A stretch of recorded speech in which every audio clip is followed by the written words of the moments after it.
Japan is an island by the sea filled with volcanoes and it's beautiful. In the year negative a billion, Japan might not have been here. In the year negative 40,000, it was here, and you could walk to it, and some people walked to it. Then it got warmer, some icebergs melted, it became an island, and now there's lots of trees, because it's warmer.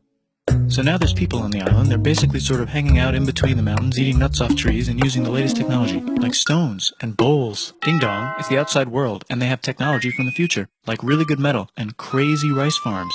Now you can make a lot of rice really, really quickly. That means if you own the farm, you own a lot of food, which is something everybody needs to survive. So that makes you king. Rice farming and rice kingdoms spread across the land, all the way to here. The most important kingdoms were here, here, here, here, here, here, and here. But this one was the most important, ruled by a heavenly superperson, or emperor for short. Knock knock, get the door, it's religion. The new prince wants everyone to try this hot new religion from Biek. Please try this religion, he said. No, said everybody. Try it, he said. No, said everybody again, quieter this time. And so the religion was put into place, and all the rules that came with it. Then the government was taken over by another clique, and they made some reforms, like making the government govern more, and making the government more like China's government, which is a government that governs more. Hi, China, they said. Hi, dipshit, said China. Can you call us something else other than dipshit, said Japan. Like what, said China. How about Sunrise Land, said Japan. And they stole China's alphabet and wrote a book about themselves. And then they made lots of poetry and art and another book about themselves. Then they stopped moving the capital every time the emperor died and kept it in one place for a while, right here. And they conquered the north, finally. Get that squared away. A rich hipster named Kukai is bored with modern Buddhism, visits China, and learns a better version, which is more spiritual. Comes back, reinvents the alphabet, and causes art and literature to be great for a long time.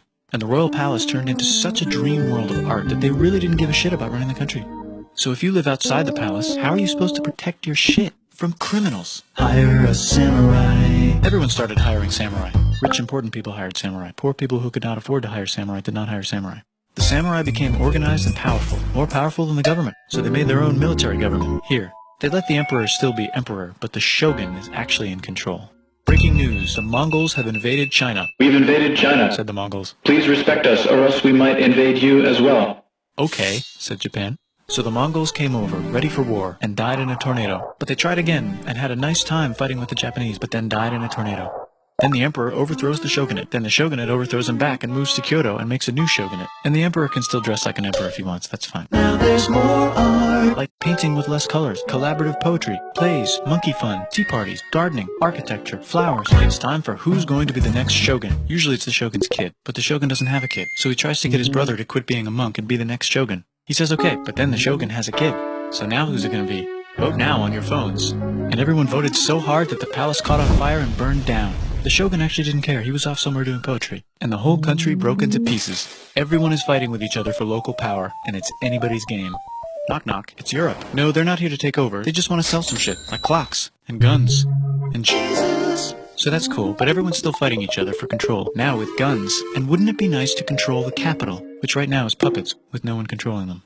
This clan is ready to make a run for it, but first they have to trample this smaller clan, which is in the way. Surprise, the smaller clan wins, and the leader of that clan steals the idea of invading the capital and invades the capital, and it goes very well. He's about halfway through conquering Japan when someone who works for him kills him, and then someone else who works for him kills them, and that guy finishes conquering Japan.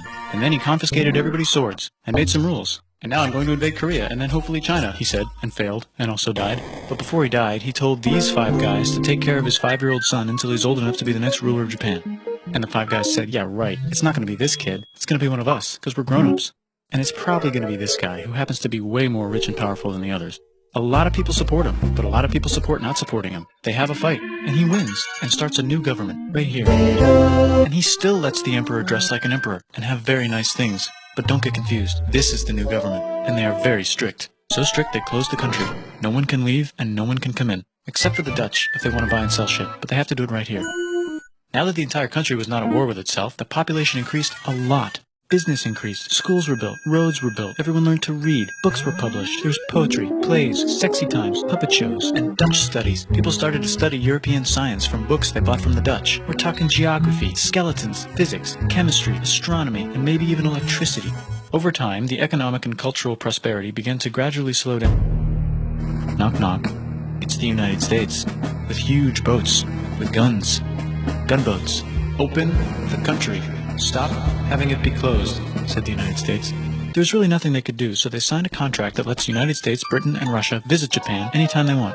Choshu and Satsuma hated this. That sucks, they said. This sucks. And with almost very little outside help, they overthrew the shogunate, and somehow made the emperor again, and moved him to Edo, which they renamed Eastern Capital. They made a new government, which was a lot more Western. They made a new constitution that was pretty Western, and a military that was pretty Western. And do you know what else is Western? That's right, it's conquering stuff. So what can we conquer? Korea. They conquer Korea, taking it from its previous owner, China, and then go a little bit further. And Russia rushes in out of nowhere and says, "Stop, no, you can't take that. We were going to build a railroad through here to try to get some warm water."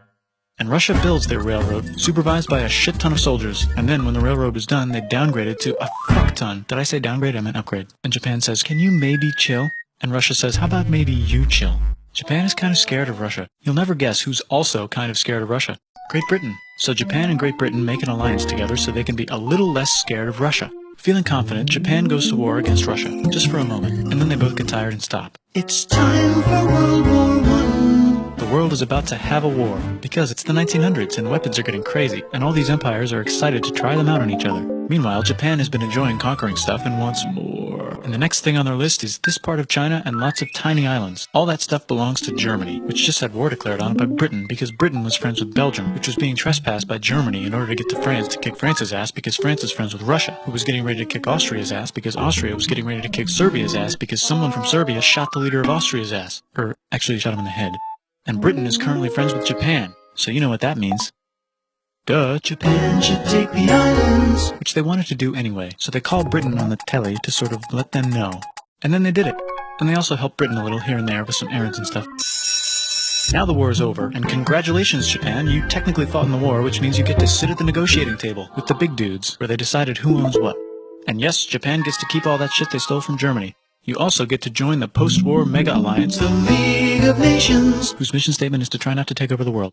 The Great Depression is bad, and Japan's economy is now crappy, but the military is doing just fine, and it invades Manchuria. And the League of Nations is like, "No, don't do that. If you're in the League of Nations, you're not supposed to take over the world." And Japan said, "How about I do anyway?" And Japan invaded more and more and more and more of China, and was planning to invade the entire East. You've got mail. It's from Germany, the new leader of Germany. He has a cool mustache, and he's trying to take over the world and needs friends. This also got forwarded to Italy. They all decided to be friends because they had so much in common. It's time for World War II. Germany is invading the neighbors. Then they invade the neighbors' neighbors. Then the neighbors' neighbors' neighbors, who happened to be Britain, said, "Holy shit." And the United States started helping Britain because they are good friends, and started not helping Japan because they're friends and our friends are not friends. Plus they're planning on invading the entire ocean. The United States is also working on a large, very huge bomb, bigger than any other bomb, ever, just in case.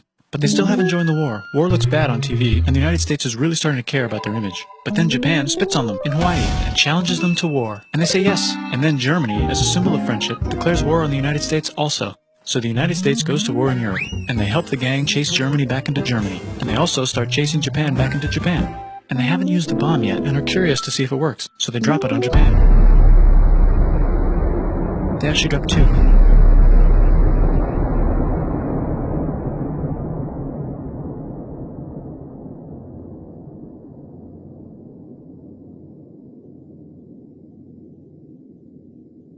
The United States installed a new government, inspired by the United States government, with just the right ingredients for a post-war economic miracle. And Japan starts making TVs, VCRs, automobiles, and camcorders as fast as they can, and also better than everybody else. They get rich, and the economy goes wild, and then the miracle wears off. But everything's still pretty cool, I guess. Bye.